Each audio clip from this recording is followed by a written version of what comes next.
नमस्कार दोस्तों, आज एक बार आपका फिर स्वागत है हमारे सेशन कमेंट्स आफ्टर पोस्ट में, जिसमें रूबिका लियाकत ने मैथिली ठाकुर से प्रश्न किया था कि आपको भगवा रंग कब से पसंद आने लगा।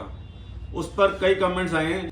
एक हैं, वो लिखते हैं मैथिली को बस रंग पसंद थे, रूबिका जी को उनमें भी मुद्दा दिख गया, यही कारण है कि टीआरपी ऊपर और रैंकिंग नीचे आ रही है। एक लिखते हैं, सही का 151 रैंक का ज्ञान और सांप्रदायिकता ड्रामा दोनों साथ साथ चल रहे हैं। एक लिखते हैं, उनके पास सांप्रदायिक बातें करने के अलावा और कुछ नहीं है।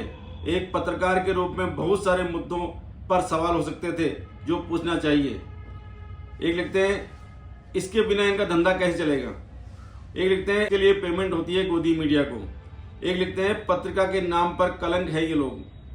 एक है रंजीत तड़का, ये लिखते हैं, रंगों की पसंद पर बहस छोड़कर रूबिका जैसा गोदी मीडिया हर चीज को कम्युनल मोड़ देता है, इसी वजह से पत्रकारिता गिरकर 151 पर पहुंच गई है, जनता आप सब समझती है। एक लिखते हैं, ये वही सवाल कर रही है जिससे उसकी टीआरपी और दलाली साबित हो जाए। एक लिखते हैं, इसलिए थोड़ी ना इन लोगों को दलाल कहा जाता है। एक लिखते हैं, दुकान बंद करवा कर मानोगे आप।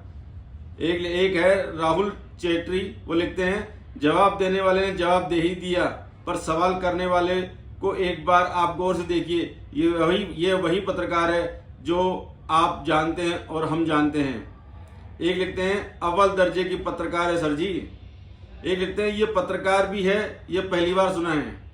एक लिखते हैं, एक बेचारी इतना चाटने के बाद भी मोदी जी की नजर में नहीं आ पा रही है। एक लिखते हैं, आपका व्यंग बिल्कुल सही निशाने पर लगा है। एक लिखते हैं, पत्रकार के नाम पर धब्बा है भाईजान। एक लिखते हैं, रूबिका का रूह बिका हुआ है भाई। एक है शिवराज जी, वो लिखते हैं, गोद में बैठने के बाद मीडिया का कोई स्तर नहीं रह जाता और भक्ति काल में मालिक के पाले हुए अंध भक्तों से टीआरपी मिल रही है। भक्ति काल में 151 रैंक कौन सोचे। तो ये थे कुछ कमेंट्स। एक बार फिर हाजिर होंगे आपके साथ एक नए मुद्दे को लेकर। नमस्कार।